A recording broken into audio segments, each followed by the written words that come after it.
Small problem to talk about, and then a big question of whether deep learning actually works. I had an email from an expert last night which changed my view of the world about that question, as you can imagine. The change in my world was I had thought the answer was yes, and I now think the answer is no. So that's like rather a big issue for 18065. But let's see about that later.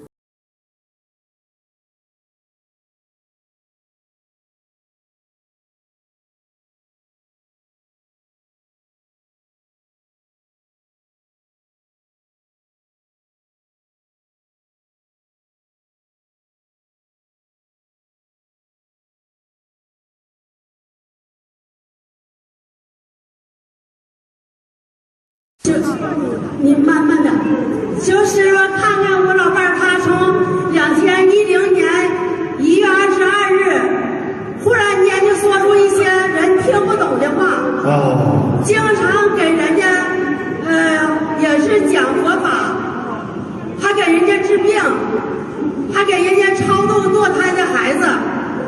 我问他，我说你是哪来的？他说他是西藏商业市的主持，300年前在那讲经说法，他说的完全正确。我告诉你，他过去根本这种动作全部做不出来的。他过去就是一个主持，而且在庙里非常有能量的。所以你看，我告诉你，到了他身上去了，你们看见了吗？知道。所以修不好，继续投人；修不好，变成亡灵。所以希望你们要真修实修，不要假修。大家听得懂吗？你们看看看，多可怜啊！我问他，我说你为什么没修成？他说他犯了一个小错误。我说是什么错误？他说他就是一个意念，看到一个小寡妇很可怜。看见了没有啊？一个意念就让他不能投身到天上，多可怜呐！好，感谢师傅，看见了吗？师傅意念一到，他讲国语了。现在我在跟他讲话呢。感谢师傅，我现在在过，我的都给他，一定在这过。讲国语吗？讲两句国语好吗？好的。卢台长是谁呀？卢台长是天上的土人。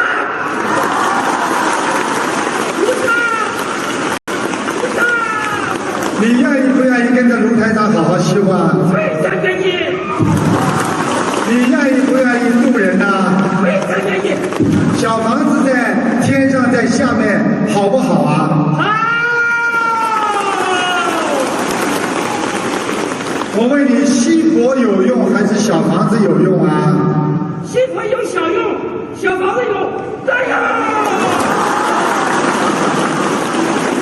大家亲眼看见了吗？所以我告诉你们，要亲眼看见你才相信的。我告诉你，你呢过去修了这么多的事，所以呢，因为呢菩萨还练你有修，所以呢让你见到了台长，台长呢可以把你慢慢的通过你们的过去的缘分，给你念小房子，慢慢的把你送到天上去，相信不相信啊？相信，谢谢台长。讲藏文。看见了吗？现在知道了吧？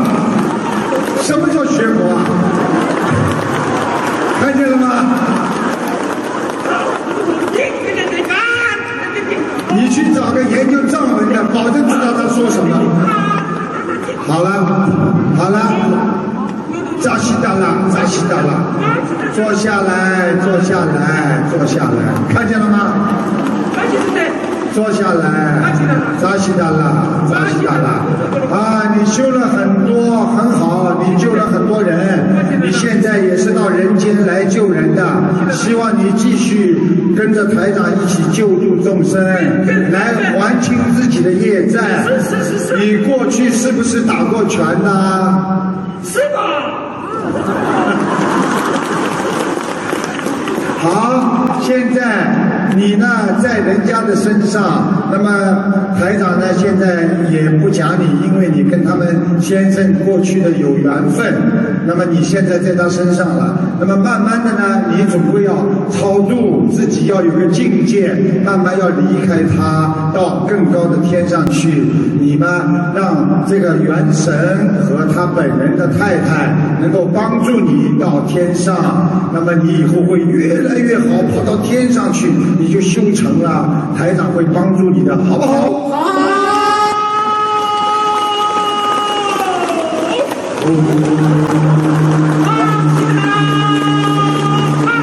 看见了吗？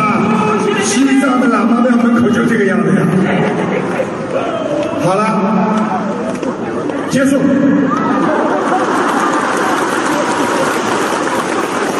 大家看台长厉害不厉害？看见动不动啊？我用的太极厉害了，他不能动了。我用的太厉害了，刚刚用的力量太大了一点。好，菩萨慈悲啊，放开，菩萨把它放开。师傅，像他这种情况，我们是给他念多少张小房子？念到他走，把他抄到天上去。看看见了吗？他自己也在念。他现在自己也在念，你给他讲，你给他讲。天天啊，天天念小房子吗？对，有天天的念。好，好好念，自己不要在人家身上，有本事自己到天上去，好不好？好了，是的，跟着台长好好修，好不好？一定的，跟着师傅好好修，好，修心修德，好，弘扬佛法，好，超出六道，好，跟着观世音妈妈回家，好，跟着师傅回家，好。定能参加这个听风会。那个我想有2个问题要问问你讲吧。那个我首先呢，我先说，因为呢我从来没学过佛法，然后对佛教的书呢曾经看过，但是我觉得很生，我看不懂。你今天听我讲的浅不啦？今天听你讲的就是跟日常的生活特别对了，融洽，就白话佛法。所以我觉得就挺受教育的。现在就很节约时间嘛，我说问2件事。你说吧，老妈妈。我的丈夫2011年7月24日去世。因为他在世的时候呢，非常重视这个文化学习，所以也是学校的高材生，所以他有点一辈子怀才不遇，所以2011年呢，因为得了结肠癌就去世了。我呢，就是想问问他现在怎么样？在哪里？他的名字叫黎明的黎，永远的永，福禄的禄，黎永禄。看到了，老妈妈，我告诉你好吗？好，谢谢。他跟你非常恩爱，谢谢。你们2个几乎不吵架的，谢谢。对不对？告诉他是这样的。我告诉你，你的先生人非常好，是一个文质彬彬的人。对对。我告诉你，他这个人长相样子都非常的端庄。现在我看见他在天上。居然还戴个官帽，说明他已经在天上做官了。谢谢。老妈妈，我告诉你，一个人一辈子不害别人，不做坏事，是。我告诉你，照样上天。所以要做好人，不要做坏人。是。老妈妈，我告诉你，他过去的毛病你就知道，台长看到是他了。我形象我不去讲，他个头很高的。他那个长得文质彬彬的倒是。我告诉你，第二，他的鼻子很大。对，一点不错。特征。你说我们2个像吗？像。对。你们2个有夫妻相，但是呢，你脸比他长。对。鼓掌。但是老妈妈，我现在告诉你，他对你有几个意见。第一，你把他的那个坟墓埋得不是太好。后来我又换了，而且呢，花了3万块钱换了。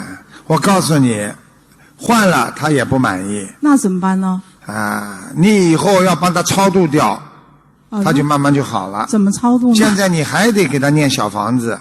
因为我不会，我不懂。他放不下你，而且我可以告诉你，他走的之前，他的小便非常不好，他有前列腺。太对了。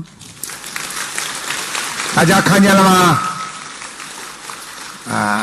所以老妈妈，我告诉你，人其实很傻，不会死的。人以为死掉了，一口气没了就死了。实际上他死掉之后，他真的什么都看清楚，什么都明白了。对，明白了吗？他临走的时候对家里很不放心。他对你不放心，他主要是说你的身体不好。他说你的心脏很微弱。太好了，对，就是这样。现在知道了吧？就这样。现在大家相信了吧？真是你们今天当场见证的就相信了。如果不见证，听人家讲，你不相信啊？因为我是从北京这边来的，所以特别过来的，第一次参加这个会，而且很幸运的就抽上了这个号，一点也没有托什么的，这绝对没有。他说什么？他说什么？托了？开什么玩笑啊！台长开了几百场啊！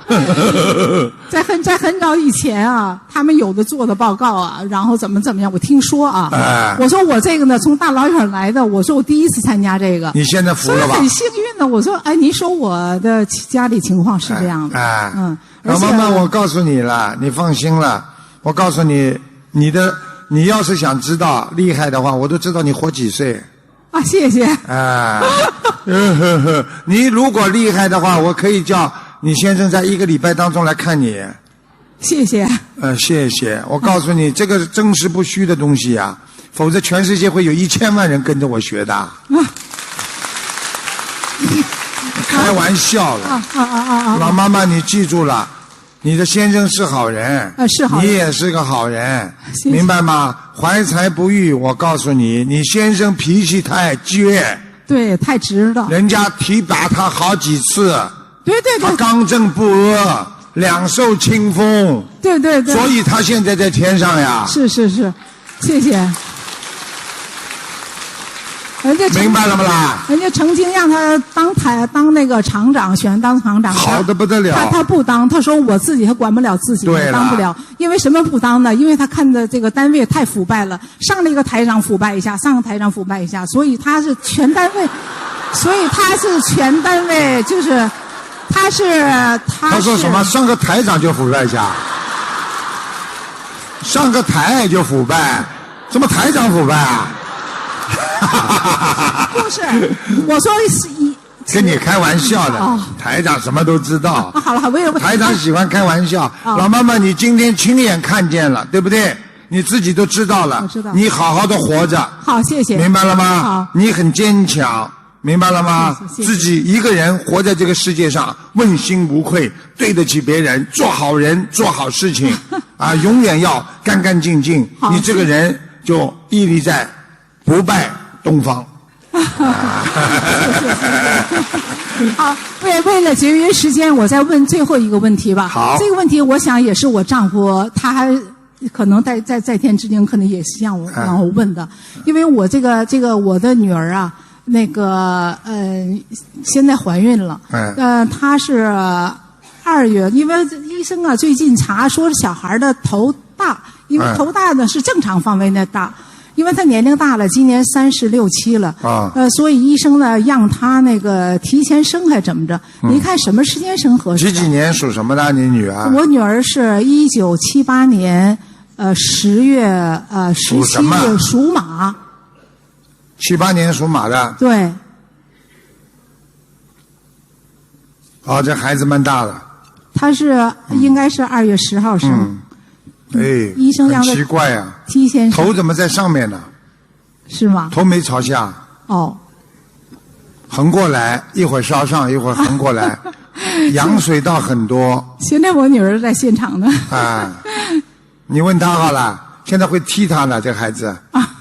你问他。他在现场呢。踢不踢啊？是的，肯定了。头大没关系的，你跟他说。做剖腹产没有危险。那要做剖腹产要自己生怎么样？有病啊！医生让他2月4日催产。你跟医生说，叫他剖腹产。我看这孩子有点来历的，不想从正常的渠道出来，因为他很干净。因为有的天上来的菩萨，他基本上都是剖腹产的。非常感谢。老妈妈，你听得懂吗？听得懂。我今天来了的很幸运，再次感谢卢台长。好好相信啊！我在最后说一下，我以后怎么去学佛，我不懂，你简单。你待会儿到门口去问。要念心经、大悲咒、礼佛3个经。好吧。做人呢要许愿、放生、念经3种就可以了。什么都不要花，什么都不要做的。就好好念经学佛，好好的有慈悲心，不要恨。明白了吗？你现在唯一的还有点恨。你的心中过去人家对你不好，你还不能忘记，你一定要忘记。您说的太对了。我怎么把他那个坟墓能够将他安心呢？他这个坟墓呢，现在是这样，第一次呢帮他弄得太烂了，这个坟墓啊，因为很仓促啊。对，草草的就下葬了，他很不开心。对对对。所以第二次呢，又是托人弄的时候呢，左讲钱右讲钱。他这个人呢，特别的刚正不阿。对对。他这个人呢，非常的就是说我做什么事情，好像你们为了我这个坟墓，好像左右扣掉一点，那么要便宜，这个要怎么样？他不开心。哦。你们跟他讲讲就好了。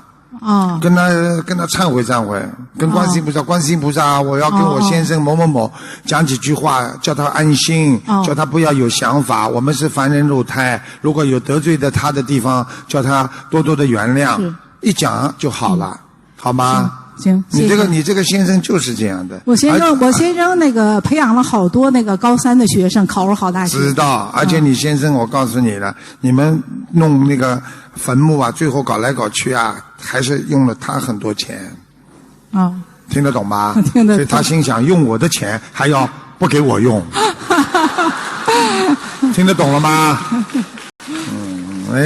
谢谢台长啊，谢谢。好。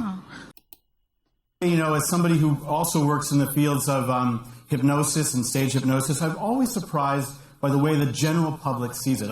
I believe that most people probably see hypnosis as really about, turning people into chickens, basically. And another thing, if you ask somebody who's a little bit, let's say, a little more paranoid, that you'll find out that hypnosis is really about mind control. And you talk to somebody who's a little more traditional, and you'll find out that hypnosis is really about sin and something quasi-diabolical. Here's an example of a Svengali who is a 20th century film star who was a evil hypnotist. Now, even among the scientific community, there's been studies that show, serious studies that show that there is no such thing as hypnosis, that the hypnotic state does not actually exist. And I think that even if you talk to, let's say, educated people, such as yourselves, that you'll find out when you boil it down that hypnosis appears to be some kind of magician's trick, a mind trick, and that when you boil it down, it's ultimately completely and totally fake. Now, what if I said to you that if we don't understand hypnosis, is it possible that we could be being hypnotized right now? You basically don't know. So I'm going to make a suggestion. Let's call it a hypnotic suggestion. I'm going to suggest to you that hypnosis is entirely real. In fact, stage hypnosis is real, and hypnotherapy is real. Here's an example of some of the many things that are treated with hypnotherapy as well. Not only that, but accelerated learning by hypnosis is real. And the hypnotic bar, as was previously mentioned, a bar where people are hypnotized to be completely drunk while they remain absolutely sober, is also real. Hypnosurgery, where you can be operated on while completely awake, is also real. And, of course, absolutely, that being turned into a chicken under hypnosis is also completely real. Maybe I could start off by saying there's a good reason why we don't understand hypnosis. And these are some of the reasons. If we go way back in time, probably the first hypnotists were shamans, Aboriginal and Native shamans. Here's an example, a real example from 1914. But shamans generally didn't share their secrets. There's one man who really put hypnosis on the map, and that's this guy, Anton Mesmer, an Austrian doctor. He was so influential that the word to be entranced, to be mesmerized, is from his name, Mesmer. Mesmer was the talk of Paris, and in the 1780s, more than 3,000 people a day would often go visit Mesmer to be healed. He would do strange incantations. He would appear to knock people out. He would give them and hold them with magnets. And thousands of people would come to see him regularly.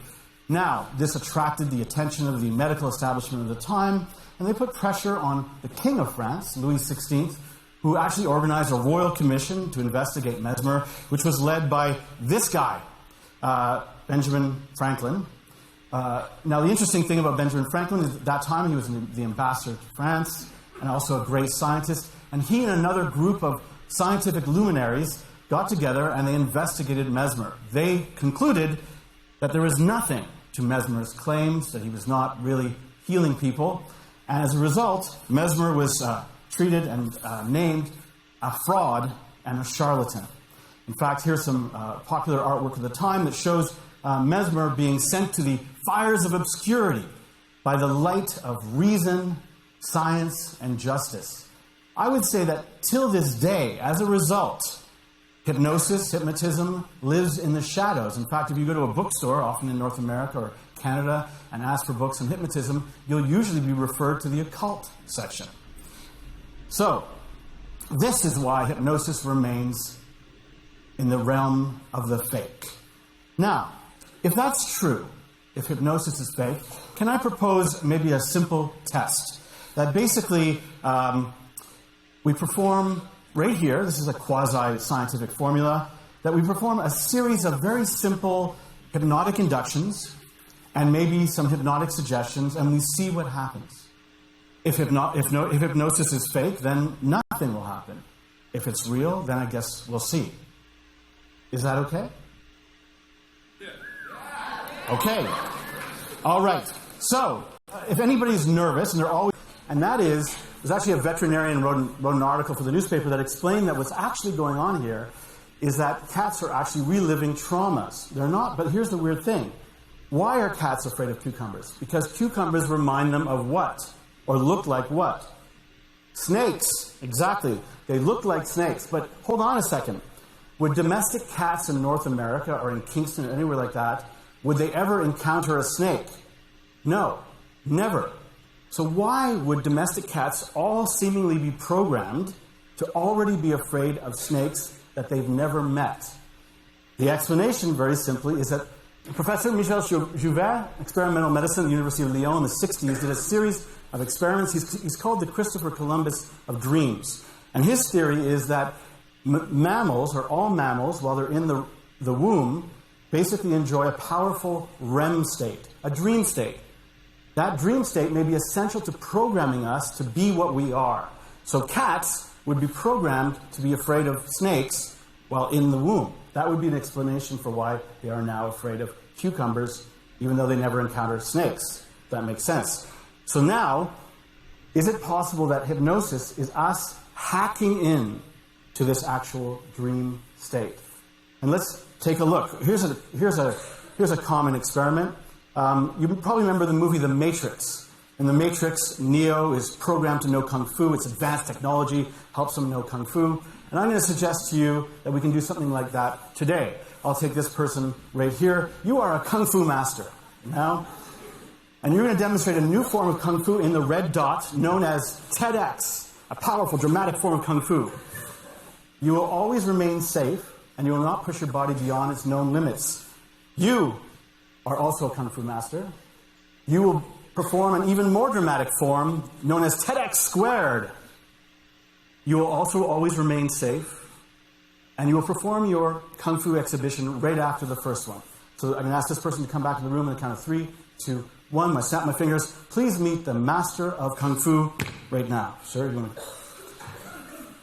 Demonstrating the rare and beautiful TEDx form.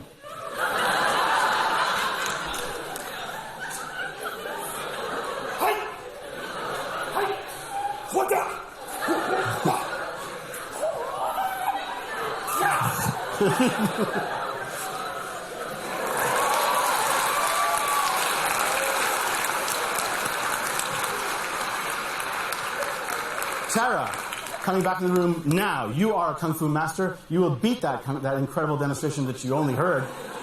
You're going to perform. This is the form now known as TEDx squared.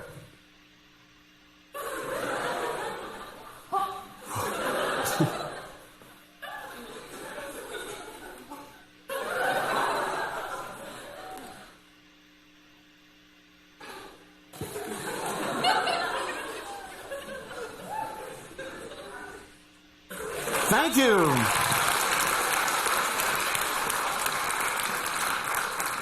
Now, I want to take us in conclusion, maybe back to the chicken. what is really truly amazing, actually, is that when I do hypnosis shows, I used to avoid ever turning people into chickens because it's cliche and silly. But then I actually learned something amazing. When you do the research, there's something amazing about people being chickens. So I'm going to do a demonstration. Deep breath in, relax, and sleep. Beautiful. Maybe, Tara, you can go relax and sleep. Beautiful. Very good. You are a chicken. You peck and you say, baka, and you do all the chickeny things. You are a chicken. That's right. You do all the chickeny things. You're a great, amazing chicken. You, madam, are a cat. You are a cat. And you're very much like a cat. Now, chickens can come out. You can step up here. Now, one thing about chickens and cats.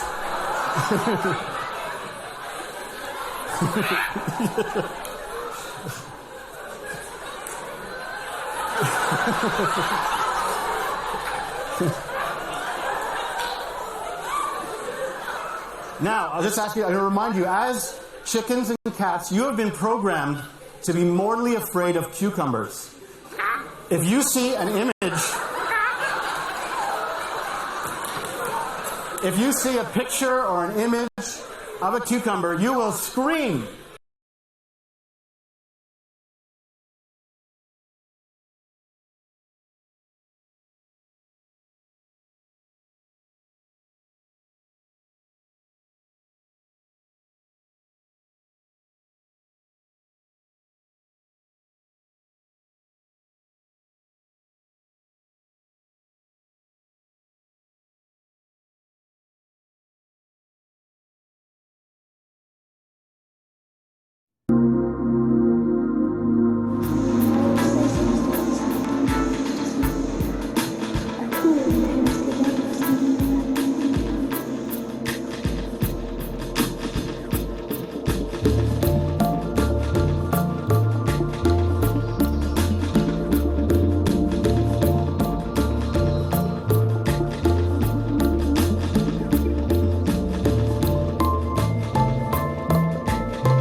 To this day, Honda's engineers have continued to improve its functionality in everyday environments.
Okay, you're gonna hold one end, I'm going to hold the other end. And now what I want you to do is look at me. Look up at me. And I want you to move that way.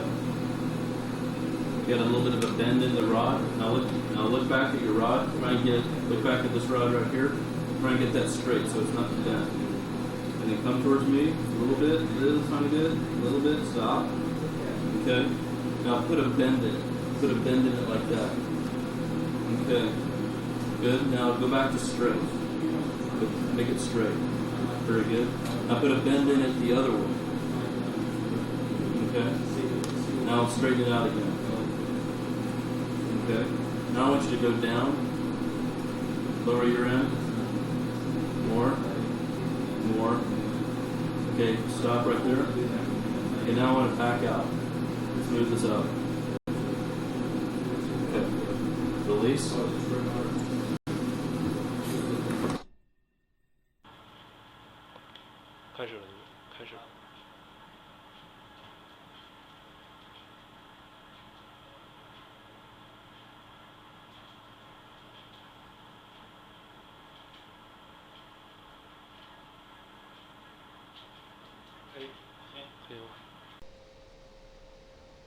Prepare walking. I understand that you say prepare walking. Confirm yes or no. Yes.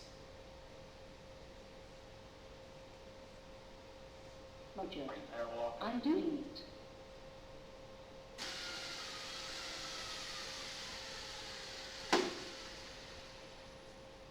Walk forward. I understand that you say walk forward. Confirm yes or no. Yes. Roger. I'm doing it.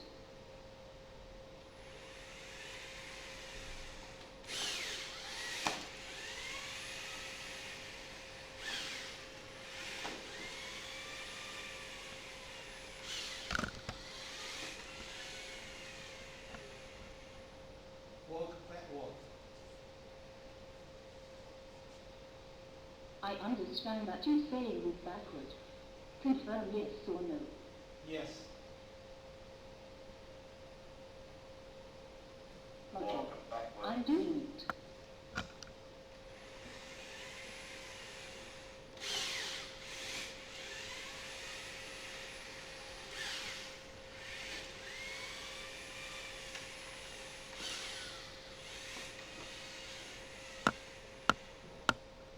Turn right. I understand that you say turn right. Confirm yes or no. Yes. Roger. I'm doing it.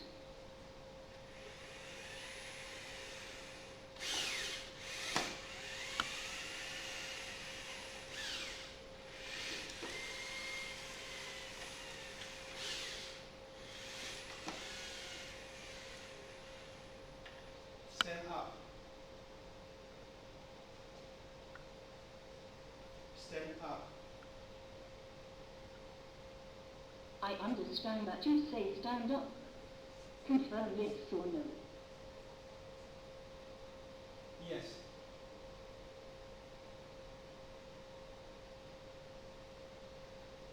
Roger. I'm doing it.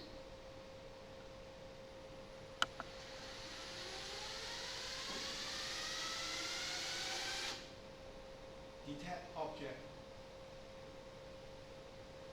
I understand that you say detect object. Confirm yes or no. Yes. What color is the object? Red. Detect read object. Confirm yes or no. Yes.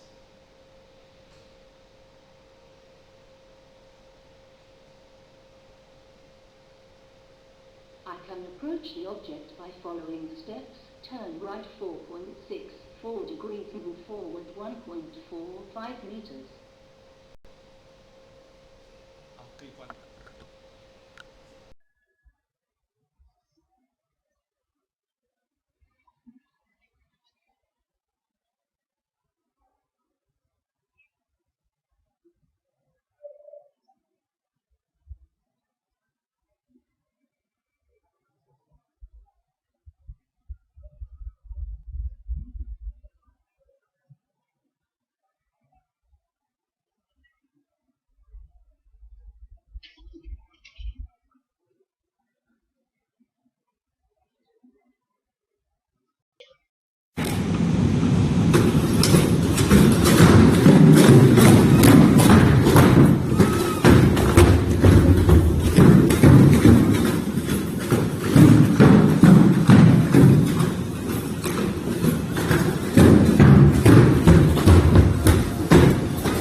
Most people live in urban areas. As these populations grow, they place increasing demand on city leaders. Despite challenges, leaders must find innovative ways to collaborate and engage with businesses and citizens and turn problems into opportunities. In order to meet and exceed citizen expectations, city leaders rely on key partnerships with businesses and agencies to align resources and deliver smarter solutions in planning and management, human services, and infrastructure. So when the city wins a bid to host the National Football Cup, they'll need a solution that will give city executives insight into critical pressing issues, so they can be confident that event preparation goals are met while citizen needs are addressed. The IBM Intelligent Operations Center for Smarter Cities empowers city management with a holistic view of operations across all agencies and interconnects cities and their partner organizations to increase operational efficiencies and enhance the effectiveness of service delivery. With integrated insight across departments and agencies, leaders can leverage information for better decision-making, anticipate critical issues and resolve them proactively, and coordinate resources and processes for more efficient operations. The Intelligent Operations Center provides a simplified view of city operations. It provides historical reports for management reporting and trend analysis, as well as situational awareness to connect distributed data sources and visualize patterns over time to ensure that resources are optimized for current and future issues. Near real-time key performance indicators help monitor and optimize the performance of city services, personnel, and programs. And multi-stakeholder inclusion enables city leaders to collaborate with agencies, businesses, and citizens to ensure that the event runs smoothly and that citizen needs are met. With mobile capabilities, the Intelligent Operations Center Executive Dashboard empowers busy leaders to have immediate access to information about relevant issues and operations, wherever they are. Now, as visitors flood the city, citizens begin to express frustration about event-related issues, like traffic delays. The city responds quickly by creating special event routes from major hotels to the stadium and rerouting native traffic. City officials broadcast citywide messages, alerting citizens to new traffic routes to help accommodate event delays. They can also update stakeholders on detour plans and other event preparation details via instant message. Through the Intelligent Operations Center for Citizen Collaboration, citizens can work with the city to report issues and their eventual resolution. On opening day of the event, a team bus backs into a fire hydrant, forcing it out of service. Citizens report the broken hydrant via mobile device, and the information is logged within the Intelligent Operations Center. That night, after a come-from-behind win at the event's main match, emergency responders receive reports from citizens that fans have lit several fires outside the stadium. The Intelligent Operations Center for Emergency Response is equipped with standard operating procedures for rapid response to emergencies, including extreme weather, crowd management, and fire. Via computer-aided dispatch, the Intelligent Operations Center automatically updates the fire department that the closest fire hydrant is out of commission. With this new information, fire responders are equipped with an extra-long hose and water truck to quickly extinguish the blazes. The city analyzes surveillance camera feeds to assist law enforcement in apprehending the responsible parties. Overall, the National Football Cup is a success. Before the event, city leaders deployed a survey via social media to collect ideas from citizens for repurposing the custom-built stadium. Now they analyze that feedback and announce a plan to repurpose the stadium as a venue for community programs for at-risk kids. The city's responsiveness results in a significant increase in sports program participation and a swell in community pride and positive identity. By empowering city leaders to collaborate and engage with citizens and businesses and interconnect across systems, the IBM Intelligent Operations Center can help cities provide sustainable economic growth and enhanced quality of life, helping support smarter cities all over the world. Let's build a smarter planet, city by city.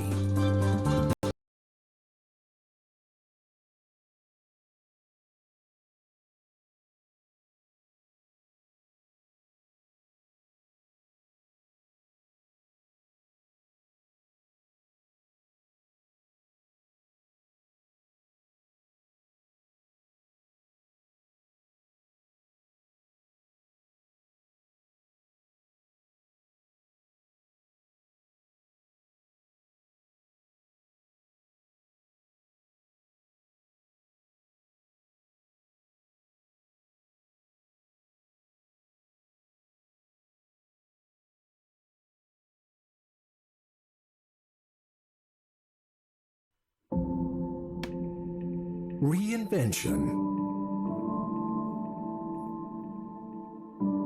It's nothing new to manufacturing. We've always reinvented ourselves as a way of surviving. But what if, instead of just surviving, we were able to flourish? With our own business and our customers' business as well. These days, customers expect more agility, more transparency, more collaboration. By working more closely with our customers, we can move from transacting to creating holistic, integrated solutions. The key to it all lies in harnessing the data all around us and putting it into action. Introducing Nimbus, a digital ecosystem that transforms how our business can do more for our customers and their business. Imagine modular facilities that reconfigure solutions and workflows to provide customers with a more dynamic range of products and services. Real-time predictive processes that look past today's customer needs and enable smarter decision-making for the future. Any aspect of the value chain is now right at our fingertips and can be made visible to anyone. Pricing, order status, logistics, any question a customer may have is all there at a glance.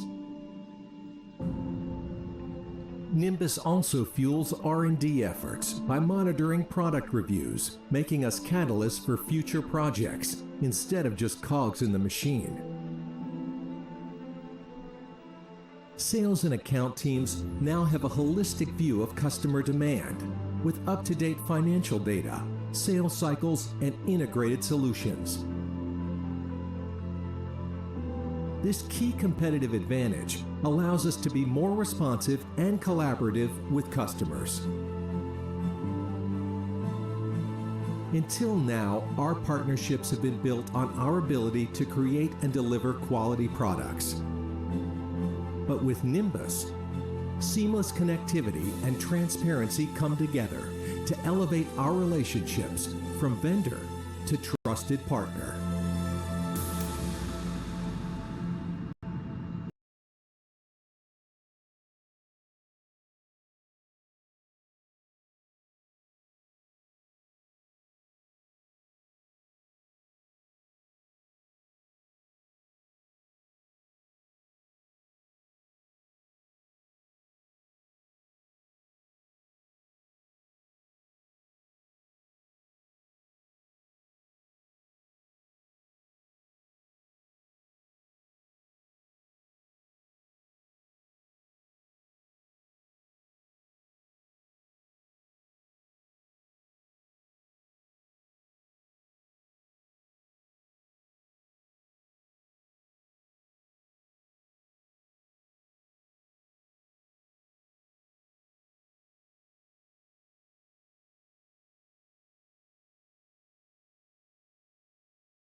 When we talk about English, we often think of it as a single language.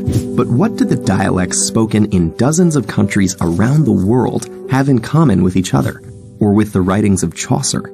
And how are any of them related to the strange words in Beowulf? The answer is that, like most languages, English has evolved through generations of speakers, undergoing major changes over time. By undoing these changes, we can trace the language from the present day back to its ancient roots. While modern English shares many similar words with Latin-derived Romance languages like French and Spanish, most of those words were not originally part of it. Instead, they started coming into the language with the Norman invasion of England in 1066. When the French-speaking Normans conquered England and became its ruling class, they brought their speech with them, adding a massive amount of French and Latin vocabulary to the English language previously spoken there. Today, we call that language Old English. This is the language of Beowulf. It probably doesn't look very familiar, but it might be more recognizable if you know some German. That's because Old English belongs to the Germanic language family, first brought to the British Isles in the 5th and 6th centuries by the Angles, Saxons, and Jutes. The Germanic dialects they spoke would become known as Anglo-Saxon. Viking invaders in the 8th to 11th centuries added more borrowings from Old Norse into the mix. It may be hard to see the roots of modern English underneath all the words borrowed from French, Latin, Old Norse, and other languages. But comparative linguistics can help us by focusing on grammatical structure, patterns of sound changes, and certain core vocabulary. For example, after the 6th century, German words starting with P systematically shifted to a PF sound, while their Old English counterparts kept the P unchanged. In another split, words that have SK sounds in Swedish developed an SH sound in English. There are still some English words with SK, like skirt and skull, but they're direct borrowings from Old Norse that came after the SK to SH shift. These examples show us that just as the various Romance languages descended from Latin, English, Swedish, German, and many other languages descended from their own common ancestor, known as Proto-Germanic, spoken around 500 BCE. Because this historical language was never written down, we can only reconstruct it by comparing its descendants, which is possible thanks to the consistency of the changes. We can even use the same process to go back one step further and trace the origins of Proto-Germanic to a language called Proto-Indo-European, spoken about 6,000 years ago on the Pontic Steppe in modern-day Ukraine and Russia. This is the reconstructed ancestor of the Indo-European family that includes nearly all languages historically spoken in Europe, as well as large parts of southern and western Asia. And though it requires a bit more work, we can find the same systematic similarities, or correspondences, between related words in different Indo-European branches. Comparing English with Latin, we see that English has T where Latin has D, and F where Latin has P at the start of words. Some of English's more distant relatives include Hindi, Persian, and the Celtic languages it displaced in what is now Britain. Proto-Indo-European itself descended from an even more ancient language, but unfortunately, this is as far back as historical and archaeological evidence will allow us to go. Many mysteries remain just out of reach, such as whether there might be a link between Indo-European and other major language families, and the nature of the languages spoken in Europe prior to its arrival.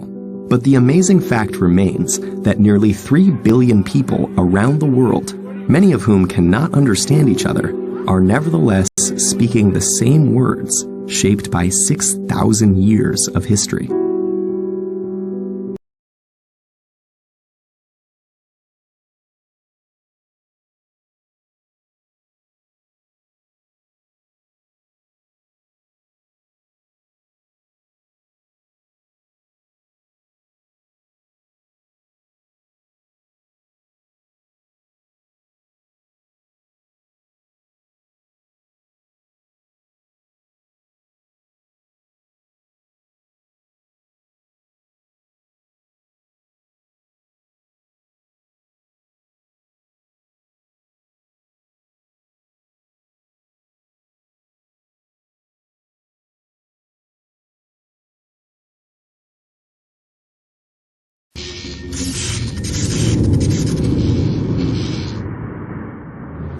Would mathematics exist if people didn't? Since ancient times, mankind has hotly debated whether mathematics was discovered or invented. Did we create mathematical concepts to help us understand the universe around us? Or is math the native language of the universe itself, existing whether we find its truths or not? Are numbers, polygons, and equations truly real, or merely ethereal representations of some theoretical ideal? The independent reality of math has some ancient advocates. The Pythagoreans of 5th century Greece believed numbers were both living entities and universal principles. They called the number 1 the monad, the generator of all other numbers and source of all creation. Numbers were active agents in nature. Plato argued mathematical concepts were concrete and as real as the universe itself, regardless of our knowledge of them. Euclid, the father of geometry, believed nature itself was the physical manifestation of mathematical laws. Others argue that while numbers may or may not exist physically, mathematical statements definitely don't. Their truth values are based on rules that humans created. Mathematics is thus an invented logic exercise, with no existence outside mankind's conscious thought, a language of abstract relationships based on patterns discerned by brains, built to use those patterns to invent useful but artificial order from chaos. One proponent of this sort of idea was Leopold Kronecker, a professor of mathematics in 19th century Germany. His belief is summed up in his famous statement, "God created the natural numbers. All else is the work of man." During mathematician David Hilbert's lifetime, there was a push to establish mathematics as a logical construct. Hilbert attempted to axiomatize all of mathematics, as Euclid had done with geometry. He and others who attempted this saw mathematics as a deeply philosophical game, but a game nonetheless. Henri Poincaré, one of the fathers of non-Euclidean geometry, believed that the existence of non-Euclidean geometry, dealing with the non-flat surfaces of hyperbolic and elliptical curvatures, proved that Euclidean geometry, the long-standing geometry of flat surfaces, was not a universal truth, but rather one outcome of using one particular set of game rules. But in 1960, Nobel Physics laureate Eugene Wigner coined the phrase the unreasonable effectiveness of mathematics, pushing strongly for the idea that mathematics is real and discovered by people. Wigner pointed out that many purely mathematical theories, developed in a vacuum often with no view towards describing any physical phenomena, have proven decades or even centuries later to be the framework necessary to explain how the universe has been working all along. For instance, the number theory of British mathematician Godfrey Hardy, who had boasted that none of his work would ever be found useful in describing any phenomena in the real world, helped establish cryptography. Another piece of his purely theoretical work became known as the Hardy-Weinberg law in genetics and won a Nobel Prize. And Fibonacci stumbled upon his famous sequence while looking at the growth of an idealized rabbit population. Mankind later found the sequence everywhere in nature, from sunflower seeds and flower petal arrangements to the structure of a pineapple, even the branching of bronchi in the lungs. Or there's the non-Euclidean work of Bernhard Riemann in the 1850s, which Einstein used in the model for general relativity a century later. Here's an even bigger jump. Mathematical knot theory, first developed around 1771 to describe the geometry of position, was used in the late 20th century to explain how DNA unravels itself during the replication process. It may even provide key explanations for string theory. Some of the most influential mathematicians and scientists of all of human history have chimed in on the issue as well, often in surprising ways. So, is mathematics an invention or a discovery? Artificial construct or universal truth? Human product or natural, possibly divine creation? These questions are so deep, the debate often becomes spiritual in nature. The answer might depend on the specific concept being looked at, but it can all feel like a distorted Zen koan. If there's a number of trees in a forest, but no one's there to count them, does that number exist?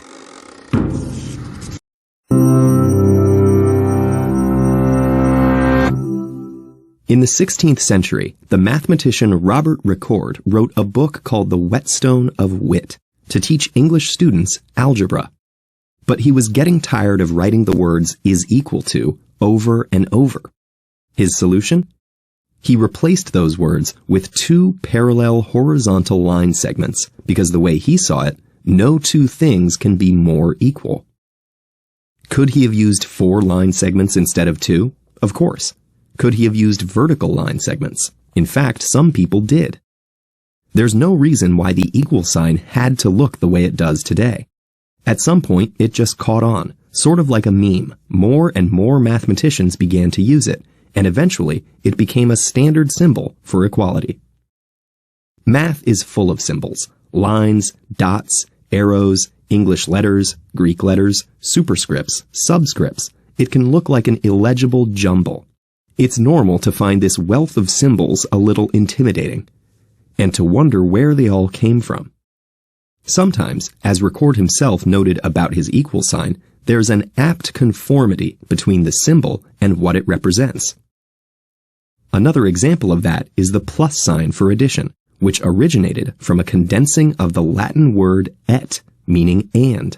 Sometimes, however, the choice of symbol is more arbitrary, such as when a mathematician named Christian Kramp introduced the exclamation mark for factorials, just because he needed a shorthand for expressions like this. In fact, all of these symbols were invented or adopted by mathematicians who wanted to avoid repeating themselves, or having to use a lot of words to write out mathematical ideas. Many of the symbols used in mathematics are letters, usually from the Latin alphabet or Greek. Characters are often found representing quantities that are unknown and the relationships between variables.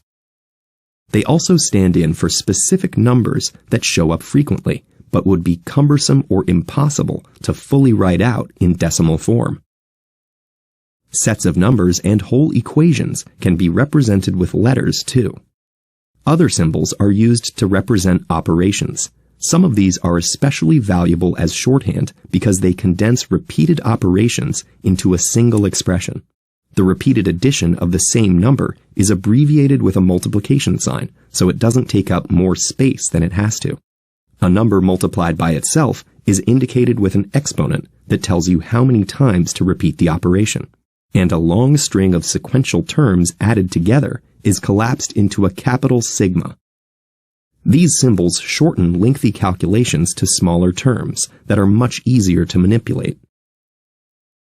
Symbols can also provide succinct instructions about how to perform calculations. Consider the following set of operations on a number. Take some number that you're thinking of, multiply it by 2, subtract 1 from the result, multiply the result of that by itself, divide the result of that by 3, and then add 1 to get the final output. Without our symbols and conventions, we'd be faced with this block of text. With them, we have a compact, elegant expression. Sometimes, as with equals, these symbols communicate meaning through form. Many, however, are arbitrary. Understanding them is a matter of memorizing what they mean and applying them in different contexts until they stick, as with any language. If we were to encounter an alien civilization, they'd probably have a totally different set of symbols. But if they think anything like us, they'd probably have symbols. And their symbols may even correspond directly to ours.